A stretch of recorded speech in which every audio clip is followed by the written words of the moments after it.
And it was, how did you protect your idea in the very, very beginning?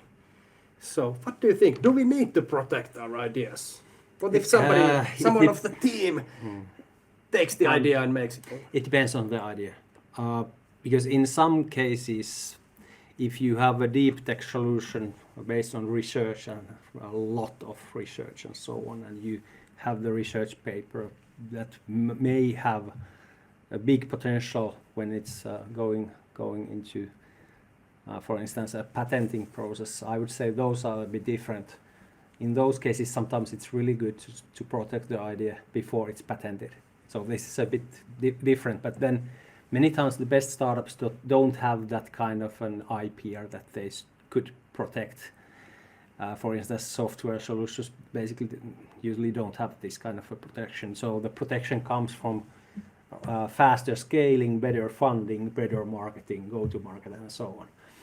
So normally, at least, most of the startup founders should just openly discuss with a lot of people about the idea, to polish the idea before they even start to do building it.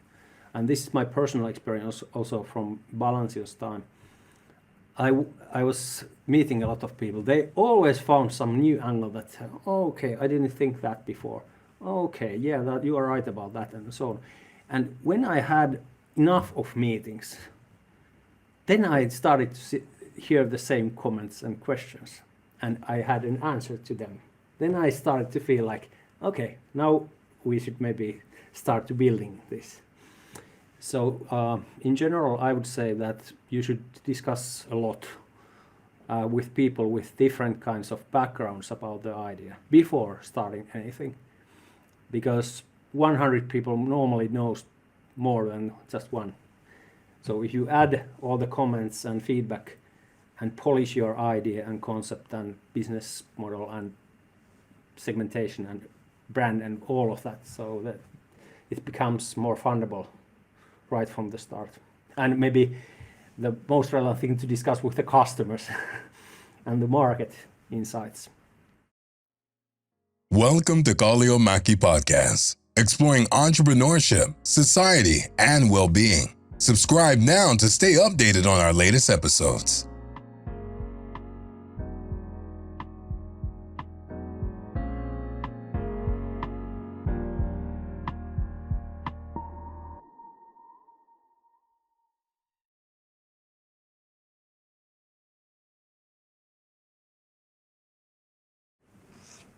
Yes. We are back live. Okay, Can we get if people actually do have audience still? Yeah, that's exactly what's in my mind. So everybody in the audience, if somebody could give us a little bit thumbs up if you're hearing us, if you're seeing us, that would be awesome. And if we can get that same answer from our technician, can you just give us a little thumbs up that everything seems to be okay, and then we can move on to our startup scoring. But let's just recap just a little bit about what just happened here in the studio and what kind of conversations we had. So we had Risto and Petri talking about the VC side of things, and then we had this amazing conversation with 3 different founders in 3 different stages. So just give us a couple of things that are in top of your mind, Jussi, about today. Some highlights. At least I would like to say that these are matching so well. So is it about the selection of people or not, or companies? But for instance, Gorilla Capital had their camel strategy talking about coachability, learning processes of startup founders and all of that, the relevance of it. Then the startups saying that the most relevant things to learn to be coachable. So they're matching. And also interesting element is that we're talking about people much more than technologies, industries, figures, market sizes. And we're talking about how the key thing is the team, how to build it right, how to get all the right people to support you as a founder and so on. Yeah, that's amazing way to put it. We have been really close to the human being today. So hopefully everybody listening to us has also noticed that startup isn't like some abstract thing happening way out there in some space or sky. It's real people, real teams. It's a job. It's an investment. It's a thing you Taking can buy. risks. It's taking risks. And doing this shit. Yeah, exactly. You Was can it say that. 327 meetings before the first funding round of Lyg? And 100 hours of work time Per week, but a I'm week. not actually.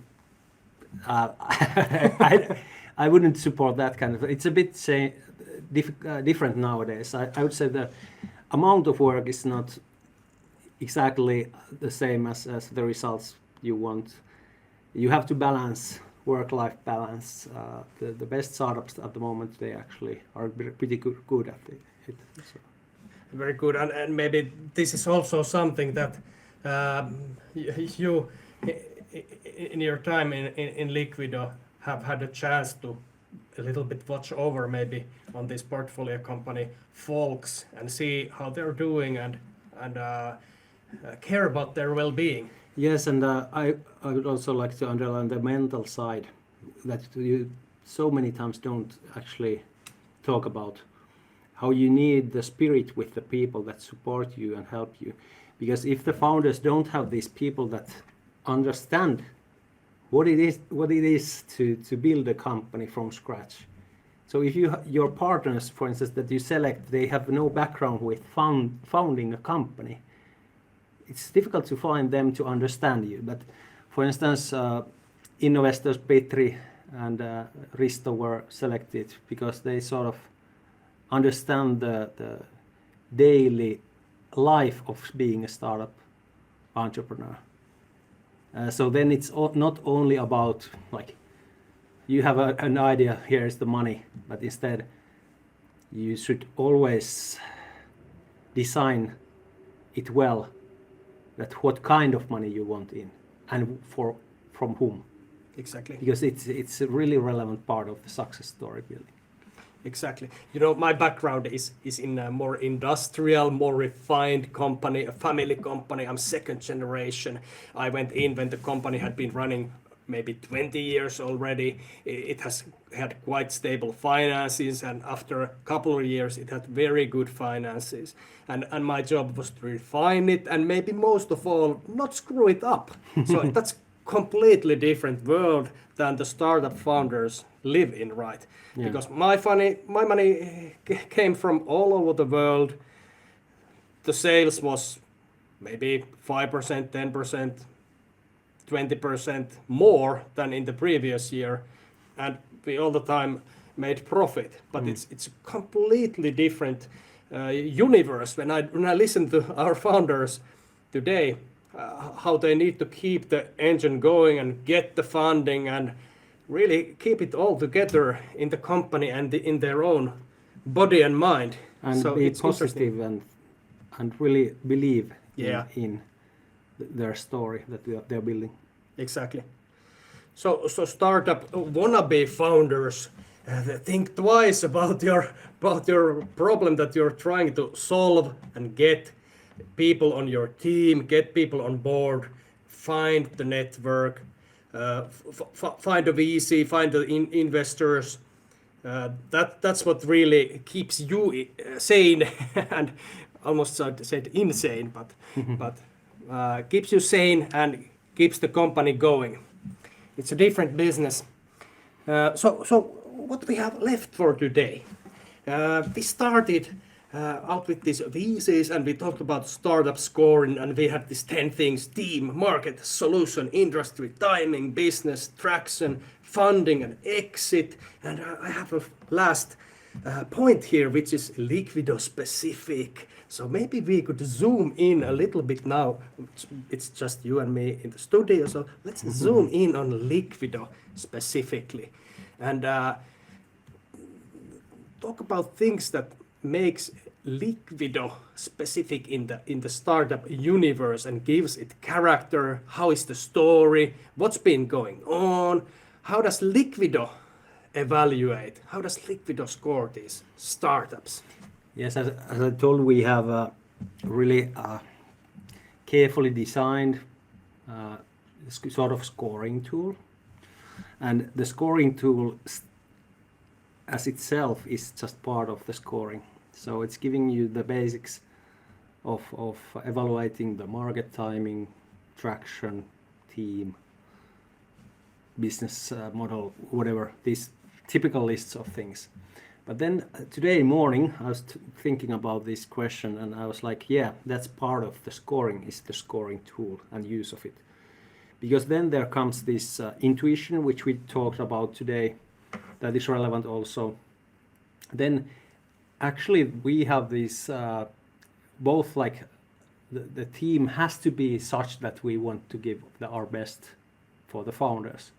So we are maybe a bit soft in that sense, that we want to select the founders that we really see that we want to succeed, as you had the question today before. Then also we have to like the business idea itself. We have to understand it, but we also want to like it. I mean that it could be a really good business and we can evaluate it. Yeah, that's going to be a great business. But we also think that it has to be something that we also can share the passion with the founders. So if we don't have that passion, then it's a bit difficult for us to select the one. And we have also learned that it's more easy to then work with these long-term goals with together with the founders. Because it's always when we start to help the companies, we can think that the money comes from like 7-8 years later. So it's longer than an average marriage. Yeah. So and CEO position. Yeah. So basically, then it needs that you like the people, they like you, and it's working. And I was so happy to see those founders that I selected here today, that we all share the sort of human chemistry in a positive way, and then it's easy to work for and to help them as well. So a bit of those classical scoring points, but then also some human touch and intuition. That's sort of more like organic stuff, and like how does the story go? Who do you meet? Who do you have a matching chemistry with, and who do you end up spending time with, calling, this kind of stuff. Yeah, and also of course you have to see there is a big business ahead, because if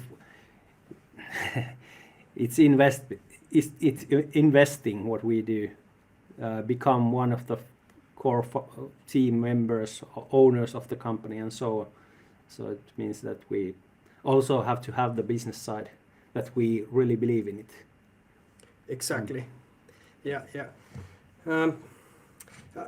I'd really like to dive in on some of these topics that we had, but I want to ask you just a general question first. Like, when we talk about scoring, do you like actually give points? Do you have like an Excel and we do. What's the maximum? Is it like 0 to 100? Or I think the current new version has 30 points, maximum points. Yeah. And one thing that we did in HK Instruments, where I come from, we used to do this kind of evaluation where actually it's a very personal evaluation. So we would ask you maybe 3, 4, 5 guys who were part of this innovation group, that do you feel passionate about this product? And everybody could just give their personal markup. For example, I'm not interested in this, I give a 1, I just don't feel it. Do you have something like this?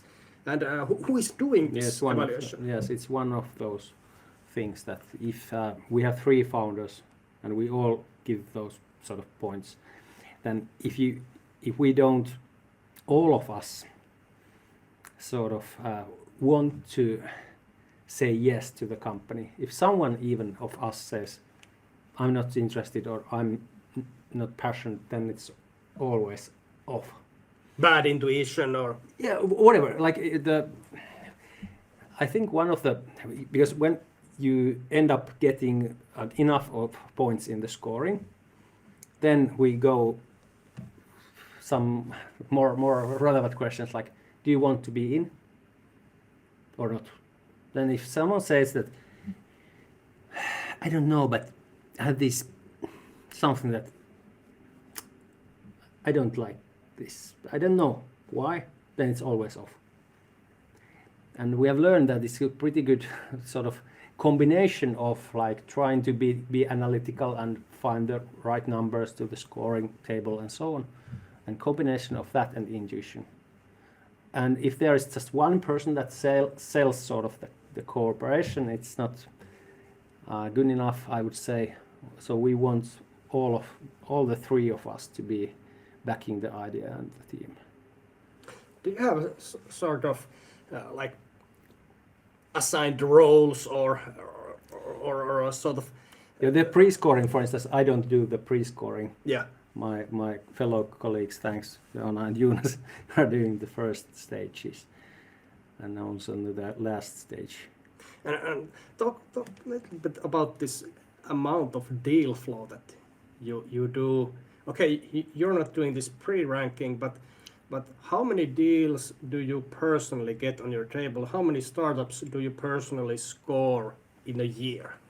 Okay, actually we get I would say last year it was 500 plus. I don't know this year's stats, or is it I think 700 could be something or so. Yeah. So it's growing, but on my table,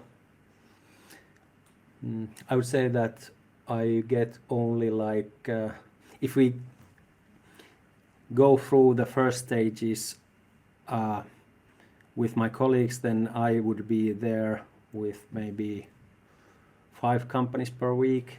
Yeah. Or something. Yeah. So how much of your time does this process of evaluating new startups take? You're staying in touch with the older startups. You're helping them find funding, but some of your work is just scoring new possible startups. It's sort of the only relevant thing, because if we select wrong, then Yeah. there's no value in the portfolio. So of course we take a lot of time for it, but it depends a bit. Sometimes it's not taking that much of time if we have sort of the package is more ready, like to evaluate. Then some other even a good company could be in a situation that the company isn't founded even yet. So it's about like discussions with the founders and then trying to find the relevant information to support the market size things. For instance, timing. Is it good timing and so all of that. So there's not like a really one certain time. But anyways, I think weeks of time, but of course we are not 24/7 just doing the evaluation, but many times it needs like maybe 3-4 meetings with the startup. Yeah. And collecting the data and then doing the scoring. Yeah. Let's dive into some of these topics a little bit more, because we had no chance to talk about everything so far. And but before that, I'd like to extend my wishes to the live audience, because we've had amazing questions today.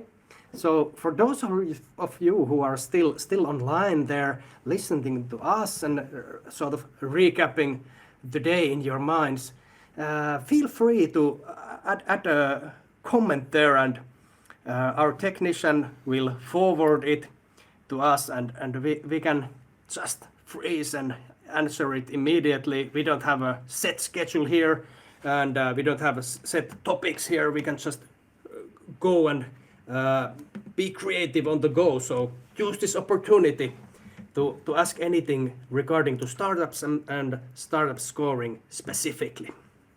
So let's pick a topic from our list. What would be something that we haven't been discussing that much? Yeah. Because we have been talking about team a lot. I think. Yes, absolutely. For today, enough. then we were talking with the VCs especially about the customer needs and the market. Is there any market segmentation, customer understanding, revenues, building revenues, sales? Yeah, I think that was pretty well discussed. Solution and IPR and uniqueness. How unique the company is. Yeah, we at least in some way we talked about that. Industry knowledge we didn't talk at all. Yeah. That's what I was gonna ask from Roope actually, because he's a pilot. He's a commercial pilot, and I was thinking that how much did he need that skill compared to all the other things that you need as an entrepreneur. So the substance versus the entrepreneurship and this general like founding skill. But how do you think? I think the best ideas many times come to us when we experience something that is broken in the world. So the ideas sometimes they don't need to come from the exact industry inside of it, but they come from some kind of an experience in which you see that something is broken, this has to be fixed, and the scale of fixing is enough for to select that and try to get the business out of it. So I would say in general it's really good to have at least someone in the core team that really understands the market in some way. So if they are building something, they understand sort of the basics of the industry and the processes and services there. So yeah, I was thinking about this when I was watching YouTube, and there's a guy there who's interviewing all these New York billionaires and just asking, what did you do? Well, I did shipping. Well, what did you do? I did something else. And I'm thinking, how would I get into shipping in New York?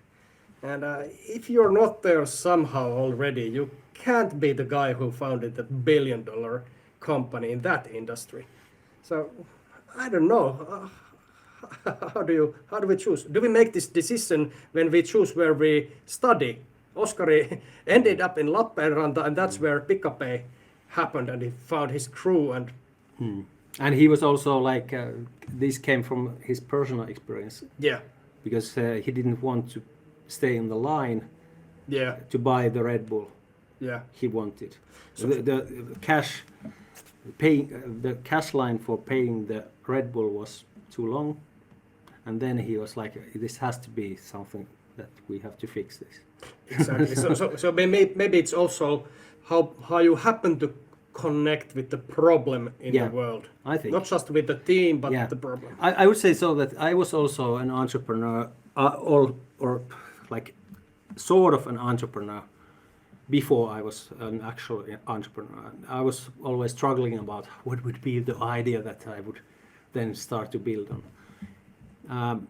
It's a bit difficult to just to start to figure out and sort of find something that is wrong in the world and do it like professionally and try to make a research of what is the best next thing that I would be building. It more or less usually happens during the process. Ferropower also, they had through Ferroplan, they had this trip to Thailand, and the founder of Ferroplan saw that what is the sort of problem in the world of waste management in Asia. That was also something that happened. So all of these examples came from real life accident. Yeah. And I think it's many times the startup, original idea of the startup comes through this kind of a process. Yeah.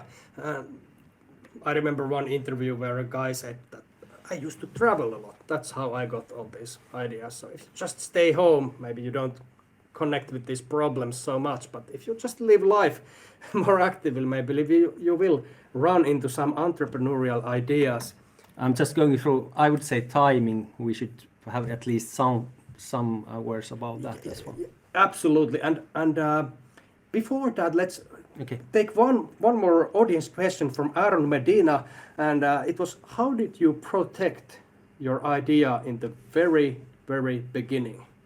So what do you think? Do we need to protect our ideas? What if someone of the team takes the idea and makes it? It depends on the idea. Because in some cases, if you have a deep tech solution based on research and a lot of research and so on, and you have the research paper that may have a big potential when it's going into, for instance, a patenting process, I would say those are a bit different. In those cases, sometimes it's really good to protect the idea before it's patented. So this is a bit different, but then many times the best startups don't have that kind of an IP that they could protect. For instance, software solutions basically usually don't have this kind of a protection. So the protection comes from faster scaling, better funding, better marketing, go-to-market, and so on. So normally, at least, most of the startup founders should just openly discuss with a lot of people about the idea, to polish the idea before they even start to do building it. And this is my personal experience also from Balance's time. I was meeting a lot of people. They always found some new angle that, okay, I didn't think that before. Okay, yeah, that you are right about that, and so on. And when I had enough of meetings, then I started to hear the same comments and questions, and I had an answer to them. Then I started to feel like, okay, now we should maybe start to building this. So in general, I would say that you should discuss a lot with people with different kinds of backgrounds about the idea before starting anything, because 100 people normally knows more than just one. So if you add all the comments and feedback and polish your idea and concept and business model and segmentation and brand and all of that, so that it becomes more fundable right from the start. And maybe the most relevant thing to discuss with the customers and the market insights. Exactly. So this is actually related to timing, that in terms of speed, in terms of acceleration in the very beginning. So if you just stay slowly in the sidelines, maybe it's more possible that somebody will take the idea. So you have to sort of just get to it and start doing stuff, and that can protect you in addition to a patent. But sometimes you don't need a patent, you need to just get on with it. Just an example of timing. If Rovi would have launched Angry Birds to a mobile phone before iPhone, what would have happened before this opportunity to do this? Before any smartphone was existed. So it's a bit difficult, even if you would have had that idea. So if the technology is not there, it's not adapted yet, if the sort of customers don't want to use that level of a service or something, it's impossible to get any you may then have to wait for some years before you launch it. I'm giving you an example of, actually this comes from also from mobile phones. I bought my first iPhone when I heard inside of Nordea that we are launching Apple Pay. That was the reason to buy first iPhone. Then actually I was in the launch team of Apple Pay at Nordea. Then I was like so proud of it, sort of, that we are the only one that have it and so on. But how long time did it take for me, which tries to adopt all the new technologies all the time, to start using it? So you have to understand these kind of things, and in the first phase you have the first early adopters that might be interested in these kind of new solutions. But then I had a guest from Ukraine. Was it 2-3 weeks ago? Hello, Irina. When she was in Finland, like 3 weeks ago, 4 weeks ago, whatever, she came back to Ukraine, and I saw the post she made, how come in Finland people don't use mobile payments? And I was answering to her like we had the first online bank in the world and all of that. But actually, still, if you go to the cash lines, Yeah. you see people taking money from this. What will they? Is it wallet? Yeah. Is it wallet? Okay, it's wallet. I was without my even owning a bank card for 1.5 years because of Yeah. I have this opportunity and don't have any wallet with me. Yeah. So this is all about timing. So if you discuss with the customers, if they say, well, oh, actually a good idea, but I wouldn't use it, listen to that customer, then maybe build something else. And you have to understand the sort of early stage, I mean early adopters phase, and these figures, how it goes, what would be the good timing, or should I actually, by understanding what I'm now building, still wait for a while? Let's start with the same segment that you're going to serve, and then find the things that they want now. Yeah, and yeah. then you can later build the later vision that you had. This is a bit similar to what Oskari is doing now with Picapay. So they have this big product that they want to do, but now they're doing something else in the meantime to build into that. But True. And and pivoted, and now the restaurants are really. I have said to Oskari actually that don't sell so much, so stop selling because it seems to be so well adopted from the restaurant's point of view, but they have to have users also to be able to sort of match that. And then with Minna and Ferropower, great example also, because now we have these bigger power plants sort of burning and getting energy to the cities and all of that. And that's sort of the kind of a market situation in which there are a lot of centralized power plants.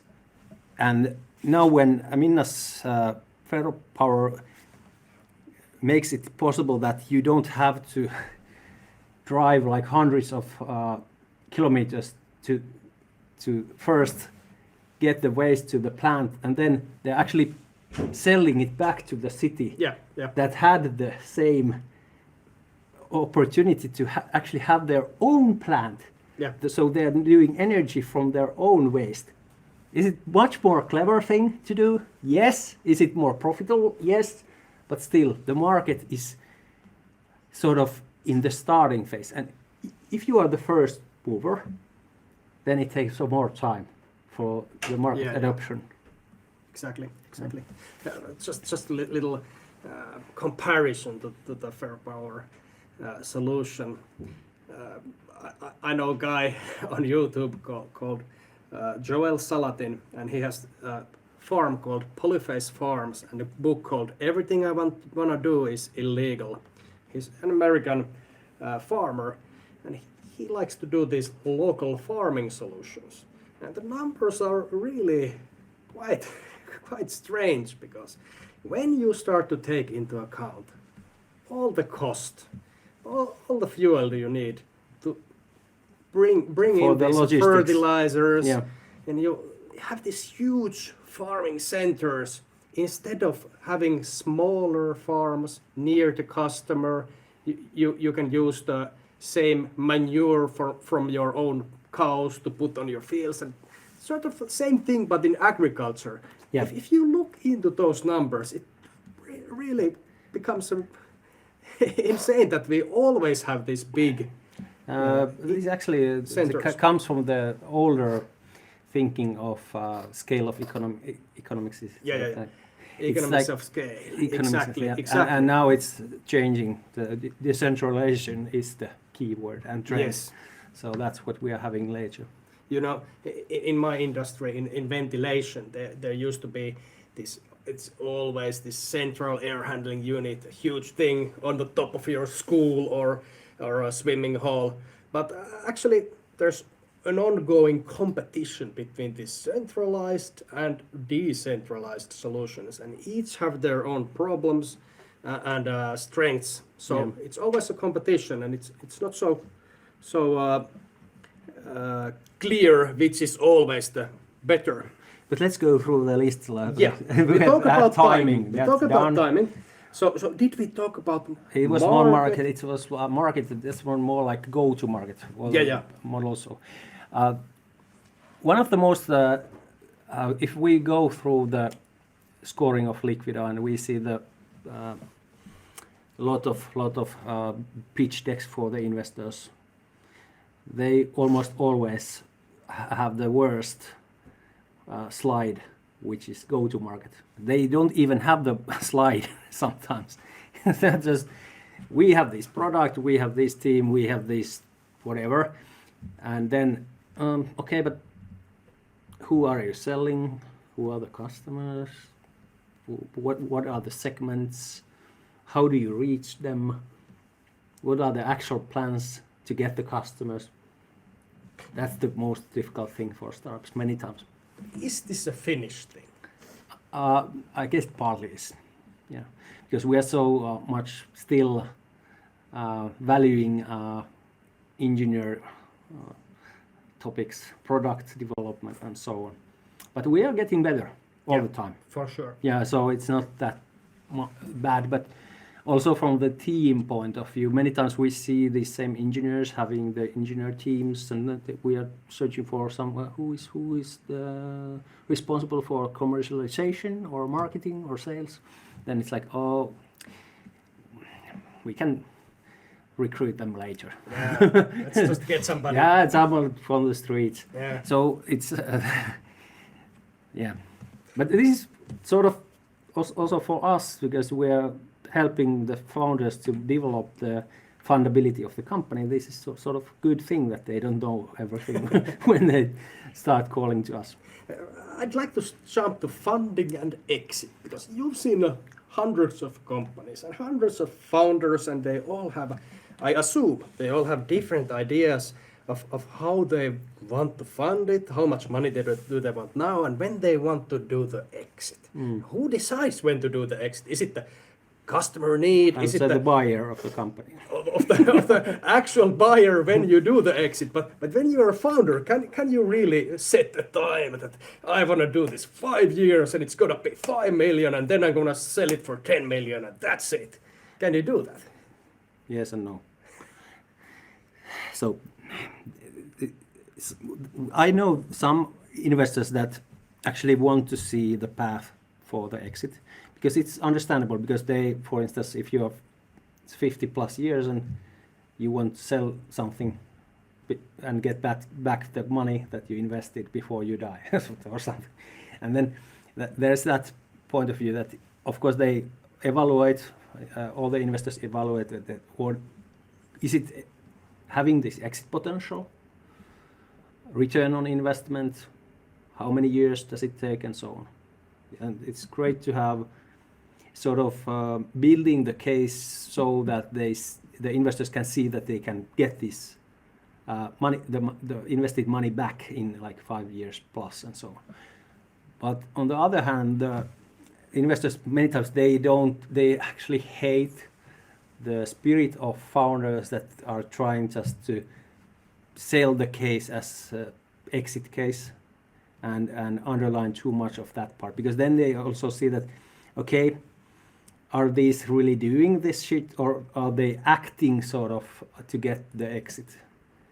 So based on this camel type of thinking, I would say that they are not really trying to find, I mean, Gorilla Capital guys trying to find only those that are selling them fast exits, because normally professional investors see through that kind of hype and bullshit, because they know how difficult it is to build the company to get that exit.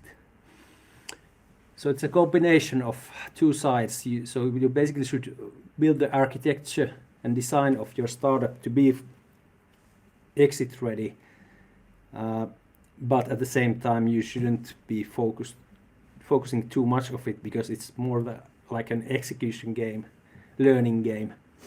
And who decides it? Many times it happens through the market. The buyers find the best company to buy.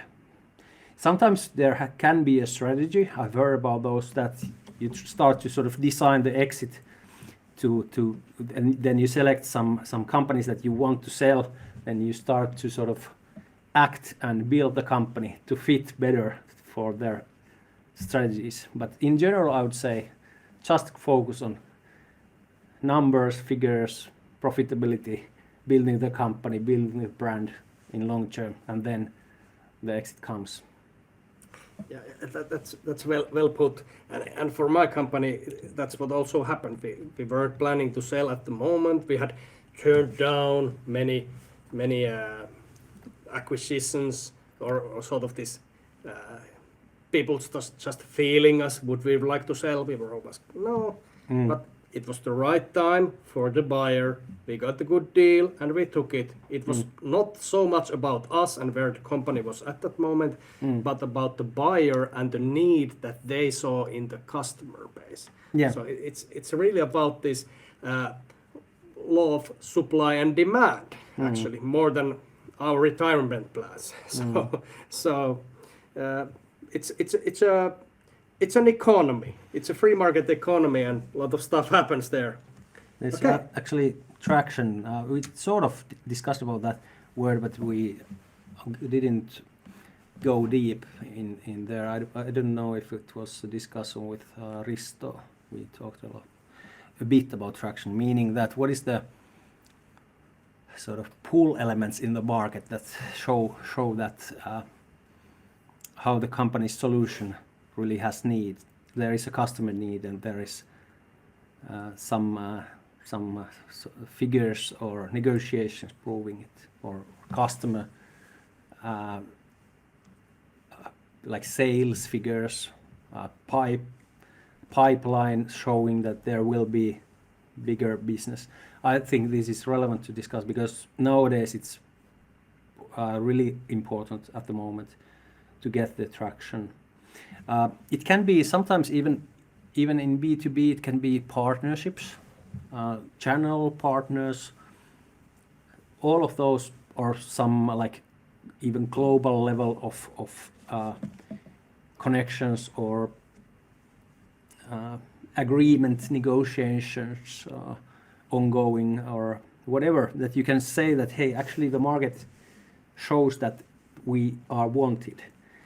So if you are in a pre-revenue phase, it's especially important that you can show that, hey, we have actually these and these deals coming, not now, but later. We have this amount of negotiations. We have this kind of a sales pipeline at the moment. For instance, Ferropower has a really strong pipeline at the moment, supporting the funding part and so on.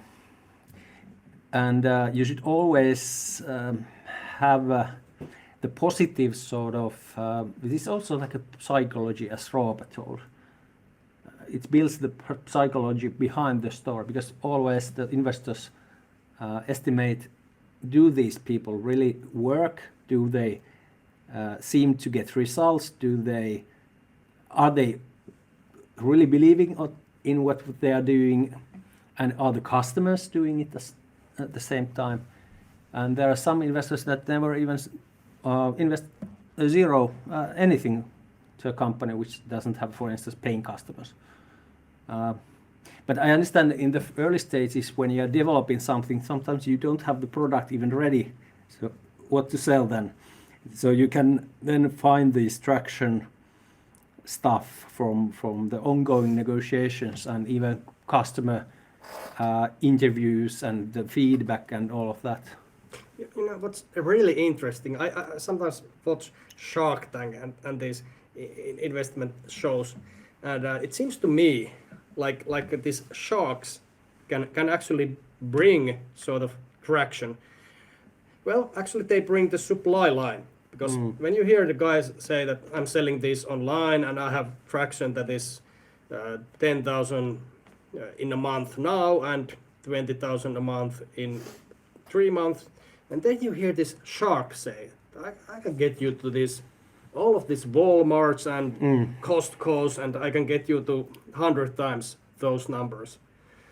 So maybe the traction is actually there because we have this customer data, but then you need this supply line, and that's what the shark can bring. When he's heard that you actually sell these online for so and so much, and there's growth. So Thanks for a really good point, Tuomo. Because we haven't talked about smart money, and finding the best investors to your company are exactly these. You don't have to try to get to the Shark Tank. yeah, But you can only like think about and figure out who are the actual investors that could support you the most. yeah, And then if you find those, it's their interest to help you. exactly. So Exactly. so that's why you should always think about who are the investors that we need to support us to grow fastest. Exactly. I suggest that we dive more deeply to the other topics after the second Let's show. do so. We have a second super startup day coming. It's in 2 weeks. Yeah. We're gonna do a live. We're gonna publish that on YouTube, on Spotify, and we can dive more to these startup scoring topics that we didn't get to so deeply today. Yeah. But for now, I suggest we start to wrap things up. If Yeah. there's some final audience question there, you can put it, and I 100% guarantee that we will answer it right out of the top of our minds. Otherwise, let's just give the audience our final remarks of the day and thoughts. What did we learn? Yeah. It was a bit emotional for me to have these founders with me For sure. today. I don't know For if sure. it showed, but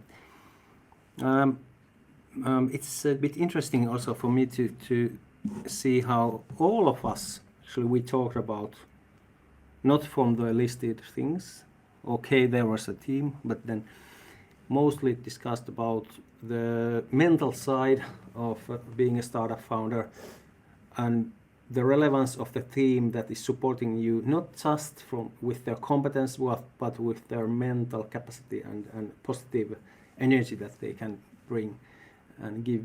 And then there was this discussing of course, you have to be having this right mindset and ambition levels and so on to have these kind of possibility to succeed. I would compare easily being a startup founder about being in sports. So if you want to be the best in the world, if you see those people that won the Olympic gold, usually they have these Oscar speeches later. Then the thanks for this and that and that and that and that. And I think this is also for the founders that you are now starting to build something, is to select your team well. Select not just the inner team, not just the core team of the company working operatively there, but selecting the best advisors, selecting the best investors, selecting the best partners, and that can share your ambition levels. So, for instance, just an example from the sports. If you want to be the best in the world in, for instance, running, probably you would like to have a trainer that would be the best trainer in that, instead of like ski jumping, for instance, that have this past. So you be careful in sort of listing those qualities of the people you need that can support you the best and the most, and can share your ambition. If you want to be the best in Finland, maybe you find someone that's best in the Nordics to support you, or if you want to be the best in Nordics, then you should maybe think about how to find the best in Europe. And if you want to be the best in the world, maybe try to find someone that's best in the university. Universe. So always try to find the best people to support you, and if you're the smartest person in the room, you are in the wrong room. Yeah, That's get out. Get out. Change rooms. Yeah. Yeah. for sure. And the idea on top of my head, in my mind right now, is just don't stay alone, founders. We had an awesome post on LinkedIn, sort of maybe a couple days before this podcast by Jan Porema, and he talked about this darker side of entrepreneurship when things go wrong, when you don't find the help.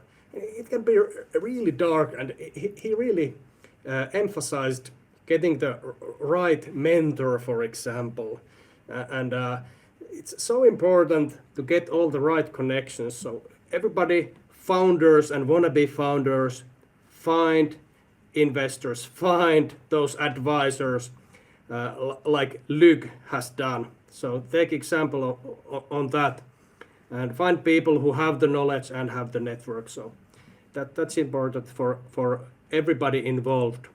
So with these final words, I think we can wrap this thing up and come back in 2 weeks exactly, or a couple of days here and there. Around 2 weeks from now, we're going to have that second part of Startup Scoring live show, and these episodes of this podcast will be released one at a time in Spotify and in YouTube.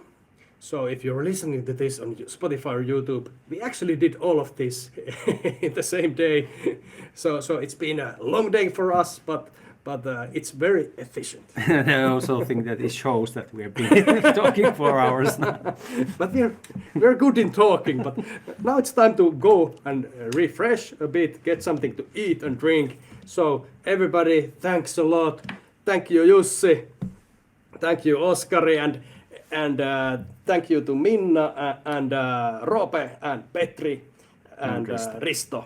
This was very educating, also entertaining, and also touching. So let's end with these words. Thank you, everybody. Bye.